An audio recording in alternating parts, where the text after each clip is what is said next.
এখন মাননীয় মুখ্যমন্ত্রী শ্রী শুভেন্দু অধিকারী শপথ গ্রহণের পর নবান্ন সভাঘরে রাজ্যের জেলা শাসক এবং ভারতীয় জনতা পার্টি নির্বাচিত বিধায়কদের সঙ্গে একটি সমন্বয় বৈঠক করেছিলেন। সেই সমন্বয় বৈঠকের অনুবর্তী বৈঠক বা ফলো আপ মিটিং হিসাবে আমাদের আজকে বৈঠক ছিল। সেখানে আমরা বীরভূম জেলার ভারতীয় জনতা পার্টির নবনির্বাচিত বিধায়করা জেলা শাসকের কাছে আগ্রহ প্রকাশ করেছিলাম। আমরা বলেছিলাম যে একবার আপনাদের জেলা প্রশাসনের যারা সামগ্রিকভাবে যারা পরিচালনা করছেন তাদের সঙ্গে মিলিত হতে চাই। ইনফর্মাল মিটিং, এটা কোনো ফর্মাল মিটিং না, এটা মনে রাখতে হবে। তো সেই কারণে তিনি আজকে একটা ব্যবস্থা করেছিলেন এবং আমরা জেলার বিভিন্ন বিষয় নিয়ে আমরা চর্চা করলাম, আলোচনা করলাম এবং মাননীয় মুখ্যমন্ত্রী সেদিনকার সভাঘরের বৈঠকেই পরিষ্কার যেটা বলে দিয়েছিলেন যে রাজ্যে এবার উন্নয়নের অভিমুখ হবে বিধায়ক কেন্দ্রিক উন্নয়ন, অর্থাৎ বিধায়কেরাই রাজ্যের বিভিন্ন প্রান্তের তাদের নিজস্ব এলাকার উন্নয়নের অভিমুখ ঠিক করবেন তাদের সংশ্লিষ্ট এলাকায়। তো সেই নিয়ে বিস্তারিত বীরভূম জেলার কয়েকটি বিষয় নিয়ে আমাদের আলোচনা হয়েছে। আমাদের এই বৈঠকে ময়ূরেশ্বরের বিধায়ক মাননীয় দুধকুমার দা, দুবরাজপুরের দ্বিতীয়বারের জন্য নির্বাচিত বিধায়ক আমাদের যুব মোর্চার সর্বভারতীয় নেতা অনুপ সাহা, সাঁইথিয়ার নবনির্বাচিত বিধায়ক শ্রী কৃষ্ণকান্ত সাহা, রামপুরহাটের নবনির্বাচিত বিধায়ক ধ্রুব সাহা এবং আমি জগন্নাথ চট্টোপাধ্যায়, লাভপুরের দেবাশিস ওঝা আমাদের সবার হাকুদা এবং আমি জগন্নাথ চট্টোপাধ্যায় হাজির ছিলাম। তো সেখানে যে যে বিষয় উঠেছে মূলত দেখুন, সামনে বর্ষা আসছে, তো প্রি মনসুন যা যা বিষয় থাকে মানুষকে পরিষেবা দেওয়ার জন্য, সেগুলো যেমন রাস্তাঘাট সারাই করা থেকে শুরু করে স্বাস্থ্য পরিষেবা থেকে শুরু করে বাঁধগুলো ঠিক আছে কিনা, আমাদের সেচের কি ব্যবস্থা আছে, বাকি বর্ষার চাষ, কৃষিকাজ, মিনিকিট, সার, এর সামগ্রিক বিষয়ে আলোচনা হয়েছে, বিদ্যুৎ পরিষেবা ইত্যাদি বিষয়ে আলোচনা হয়েছে। অত্যন্ত গুরুত্বের সঙ্গে আলোচনা হয়েছে যে বীরভূম জেলার সরকারি হাসপাতালগুলির পরিষেবা। তো দুই রামপুরহাট স্বাস্থ্য জেলা এবং সিউড়ি স্বাস্থ্য জেলার মেডিকেল সুপাররা ছিলেন, রামপুরহাট মেডিকেল কলেজের এমএসভিপি ছিলেন। তারা প্রত্যেকে সেখানকার পরিষেবা আরো কিভাবে উন্নত করা যায় সে ব্যাপারে নানা কথা বলেছেন। আমাদের বিধায়কেরা ইতিমধ্যে সাঁইথিয়ার বিধায়ক, রামপুরহাটের বিধায়ক, দুবরাজপুরের বিধায়ক তাদের নিজের নিজ এলাকায়, আমাদের লাভপুরের বিধায়ক নিজের এলাকায় হাসপাতাল পরিদর্শন করেছেন। হাসপাতালে গিয়ে গত 15 বছরে হাসপাতালকে যেভাবে কার্যত মানে ভয়াবহ পরিস্থিতির মধ্যে ফেলে রাখা হয়েছিল, সেই জায়গা থেকে পরিষেবা কিভাবে বাড়ানো যায়। এই যে রেফার রোগ হাসপাতালগুলিতে, সিউড়ি সুপার স্পেশালিটি হসপিটাল হোক বা রামপুরহাট মেডিকেল কলেজ হোক, সেই পরিস্থিতি যাতে বদলানো যায়, চিকিৎসার মান যাতে বাড়ানো যায় সেই নিয়ে বলা হয়েছে। ন্যাশনাল হাইওয়ে, আমাদের পানাগড় থেকে মোরগ্রাম পর্যন্ত ন্যাশনাল হাইওয়ে এবং দুবরাজপুর বাইপাস 114 যে দুবরাজপুর বাইপাস হয়ে যে নতুন রাস্তা তৈরি হবে 14 নম্বর, তো এই দুটি ন্যাশনাল হাইওয়ে ওয়াইডেনিং স্ট্রেংথেনিং যাতে 4 লেনিং হয়, বেশ কয়েকটি ব্রিজ এর মধ্যে রয়েছে। তো সেই নিয়ে একটা কংক্রিট আলোচনা হয়েছে। ন্যাশনাল হাইওয়ে কর্তৃপক্ষ জানিয়েছে তারা সেই নিয়ে এই আমরা নতুন সরকার, ডবল ইঞ্জিন সরকার, 4 লেন করার জন্য যা যা প্রাথমিক প্রস্তুতি তা আজ থেকে শুরু হয়ে গেল এবং এর মধ্যে 4-5টি নতুন ব্রিজ রয়েছে, যার অন্যতম তিলপাড়া ব্যারেজ। তিলপাড়াতে নতুন ব্রিজ তৈরি করার যে বিষয় তার নিয়ে নীতিগত সিদ্ধান্ত হলো। সেই নিয়ে আমরা এবার কলকাতা দিল্লি করব যাতে তিলপাড়াতে নতুন ব্রিজ তৈরি করা যায়। শুধু তিলপাড়া না, দুবরাজপুর আছে, রামপুরহাট আছে, এরকম 5টি ব্রিজ এর মধ্যে রয়েছে যেটা মেজর নতুন করে তৈরি করা হবে। এর বাইরে সিউড়ি সুপার স্পেশালিটি মেডিকেল কলেজের যে পিপিপি মডেলের যে কথা ছিল, সে প্রজেক্টটি স্ক্র্যাপ করা হলো, সেটা সেলফ করে দেওয়া হলো, সেটা আর কোনো অস্তিত্ব থাকছে না। আমরা পূর্ণাঙ্গ মেডিকেল কলেজ তৈরি করার জন্য আমরা বলেছিলাম, এরকম পূর্ণাঙ্গ মেডিকেল কলেজ তৈরি করার জন্য আমরা আজ থেকে প্রয়াস শুরু করলাম। অন্য কোনো মডেলে যদি যেতে হয়, কোনো রেপিউটেড ফার্ম তারা এসে এই কলেজ করতে পারে, কিন্তু যেভাবে পাথর মাফিয়া বালি মাফিয়াদের হাতে এই কলেজ তুলে দেওয়া চলছিল তা বাতিল করা হলো। রামপুরহাট মেডিকেল কলেজ হাসপাতালের কিছু পরিষেবা সংক্রান্ত বিষয়ে স্থানীয় বিধায়কের কিছু পর্যবেক্ষণ ছিল, সেগুলোকে অ্যাড্রেস করা হয়েছে এবং বিশেষ করে রামপুরহাট হাসপাতালের ওটি সেই ওটি পরিষেবা নিয়ে বিশেষ ব্যবস্থা করা হয়েছে। রামপুরহাটে বাইপাস, মানে রামপুরহাট শহর থেকে শুরু করে এত জ্যাম হচ্ছে যে হয় রোড ওভারব্রিজ দিয়ে পুরোটা কানেক্ট করা হোক, অথবা রামপুরহাটে ওয়াইডনিং করা হোক, রামপুরহাট বাইপাস তৈরি করা হোক। এই প্রপোজালটা এনএইচ দেখবে বলেছে।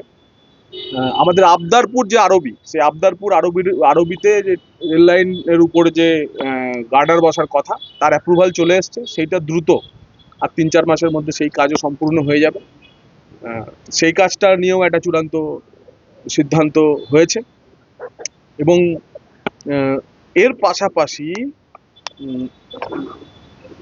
আর সিউড়ি শহরে, সিউড়ি, রামপুরহাট, সাঁইথিয়া, নলহাটি এবং দুবরাজপুর, এই পুরসভার পুরো পরিষেবা নিয়ে আমরা সরকারি অফিসারদের বিশেষভাবে নজর দিতে বললাম। এবং জেলা শাসক, এডিএম, জেলা পরিষদ, এডিএম, পঞ্চায়েত, এদেরকে বলা হয়েছে যে বিভিন্ন জায়গাতে গ্রাম পঞ্চায়েতের প্রধানরা আর অফিসে আসছেন না, পঞ্চায়েত অফিস নিয়মিত খুলছে না, কিন্তু পুরো পরিষেবা তো চালিয়ে দিতে হবে।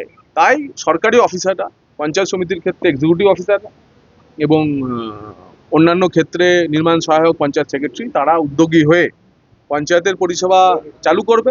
আমরা এর ফলো আপ মিটিং হিসাবে আমরা প্রয়োজনে এসডিও, বিডিও এই লেভেলে বৈঠক করব। আমরা বলেছি যে কোনো জায়গায় দেখেন যদি পুরো পরিষেবার ক্ষেত্রে ব্যর্থ হচ্ছে পুরো প্রশাসন, সেক্ষেত্রে কোনো সিনিয়র ডেপুটি ম্যাজিস্ট্রেট লেভেলের কোনো অফিসারদের সেই পুরসভাগুলির দায়িত্ব তুলে দিন। কারণ মানুষকে পরিষেবা দিতে হবে, 8 মাস চুরিও করা যাবে না। তো তৃণমূলের কালচারে তো চুরি না করে পরিষেবা দেওয়ার সংস্কৃতি এদের নেই। এদেরকে দুটো আলো জ্বালাতে গেলে 4টে আলো টাকা চুরি করতে দিতে হয়, তো সেটা আমরা দেব না। তো সেই কারণে সরকারি অফিসারদের আমরা বলেছি এই দায়িত্ব নেওয়ার জন্য। এবং এরপরে ডেভেলপমেন্ট মিটিং হবে। এই ডেভেলপমেন্ট মিটিং ফর্মাল মিটিং, সেই মিটিংয়ে সমস্ত বিধায়কদের ডাকা হবে। যে কালচার গত 15 বছর ধরে তৃণমূল কংগ্রেস তৈরি করে এসছে, সেই কালচার আমরা চলতে দিতে পারি না। এটা আমাদের একটা ইনফর্মাল মিটিং। আমরা শাসক দল, তাই আমাদের সঙ্গে যোগাযোগ নিবিড় থাকবে। কিন্তু যেভাবে আমাদের গত 5 বছর আমাদের দুবরাজপুরের একমাত্র বিধায়ককে মমতা বন্দ্যোপাধ্যায়ের প্রশাসন, তৃণমূল কংগ্রেস প্রশাসন বিমাতৃসুলভ আচরণ করেছে, আমরা বিরোধী বিধায়কদের প্রতি করব না। এছাড়াও আরো দুটি বিষয় নিয়ে মূলত আমাদের একটা নীতিগত সিদ্ধান্ত হয়েছে। এক, মাননীয় মুখ্যমন্ত্রী যাবতীয় টোল গেট এবং ফেক ডিসিআর বন্ধ করতে নির্দেশ দিয়েছিলেন।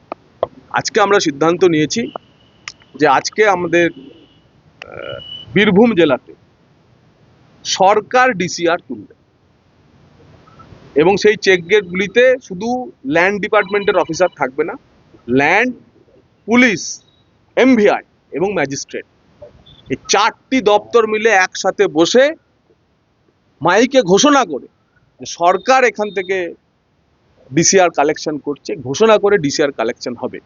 15 বছর যা চলেছে তা চলবে না। এবং যেহেতু 4টে দপ্তরকে যুক্ত করে এক একটি স্থানে 5টি এরকম ডিসিআর গেট বীরভূমে আছে, সেই 5টি ডিসিআরে একদম যেখানে একদম জেলা স্তরের একজন ম্যাজিস্ট্রেট, জেলা স্তরের একজন পুলিশ অফিসার তার দায়িত্বে থাকবে, তারা লোকাল পুলিশ অফিসারদের পোস্টিং করবেন, ল্যান্ডের অফিসারদের পোস্টিং করবেন, এমভিআই অফিসাররা থাকবে। আমরা জিরো টলারেন্স নীতি ফেক ডিসিআর নিয়ে, যদি হয় কোথাও খবর আমরা পাই তো সংশ্লিষ্ট অফিসারদের বিরুদ্ধে প্রয়োজন হলে এমএলএরা এফআইআর করবে, প্রয়োজনে এমএলএরা এফআইআর করবে সংশ্লিষ্ট অফিসারদের বিরুদ্ধে। সে কথাও আমরা জেলা প্রশাসনকে জানিয়ে দিয়েছি। ইললিগাল বালিঘাট নিয়েও একটা যেখানে যেখানে চলছে তা নিয়ে বলা হচ্ছে, তার সঙ্গে আমরা অত্যন্ত সংবেদনশীলতার সঙ্গে জেলা প্রশাসনের কাছে অ্যাপ্রোচ করেছি, বলেছি, এবং মাননীয় জেলা শাসক এ নিয়ে সিদ্ধান্ত নেবেন, তিনি ওয়ার্কআউট করছেন যে গরিব মানুষের বাড়ি তাদেরকে কিন্তু সস্তায় বালি দিতে হবে, যেটা আমরা আমাদের নির্বাচনী ইস্যু ছিল।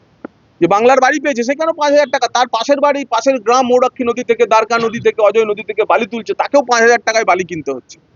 তাকে সস্তায় বালি দিতে হবে গরিব মানুষকে, 1,000 টাকা 2,000 টাকা সেটা কিভাবে দেওয়া যায়?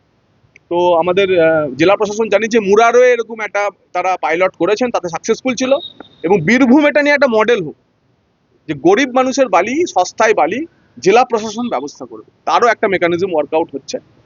তো আর একই সঙ্গে ডেউচা পাচামির যে এত বড় ধাপ্পাবাজি, সেই ডেউচা পাচামির ধাপ্পাবাজি নিয়ে আমরা 3টি বিষয় জেলা প্রশাসনের কাছ থেকে বলেছি যে আপনারা সেগ্রিগেট করুন, তারপরে এ নিয়ে মাননীয় মুখ্যমন্ত্রী এবং উচ্চ স্তরে সিদ্ধান্ত হবে। এক, চাকরি যারা পেয়েছে, ল্যান্ড লুজার যারা আছে, যারা নথিভুক্ত হয়ে আছে প্রায় 5,000 লোক, তার মধ্যে ট্রাইবাল আর নন ট্রাইবাল কত, ট্রাইবাল ল্যান্ডে প্রজেক্ট হচ্ছে আর নন ট্রাইবালরা বেনিফিট নিয়ে বেরিয়ে যাচ্ছে, এ চলতে পারে না। তো প্রথম আমরা বলেছি ট্রাইবাল নন ট্রাইবাল সেগ্রিগেশন করুন। দ্বিতীয় বলেছি অ্যাবসেন্টি ল্যান্ডলর্ড, আর যে সময়ে প্রজেক্ট ঘোষণা হয়েছে সেই সময় থেকে এখনো পর্যন্ত পর্চায় নতুন করে নাম উঠেছে, মিউটেশন কনভার্সন হয়েছে, যেটা আপাতত বন্ধ, তারপরে উঠেছে।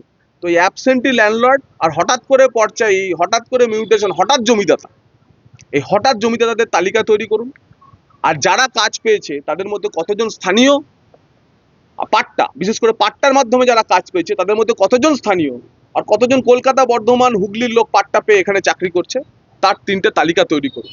এই 3টে তালিকা তৈরি করার পর যারা কাজ পেয়েছেন তাদের ভবিষ্যৎ নিয়ে সিদ্ধান্ত নেব, এবং বাকি এখানকার এই প্রজেক্টের কি অবস্থা, কি হবে না হবে তা নিয়ে আমরা নীতিগত সিদ্ধান্ত নেব। এই আলোচনা আপাতত হয়েছে, আমরা নিয়মিত বসবো এবং এই নিয়ে যেমন যেমন বিষয় এগিয়ে আসবে আমরা সেই বিষয় সেভাবে এগিয়ে নিয়ে যাব।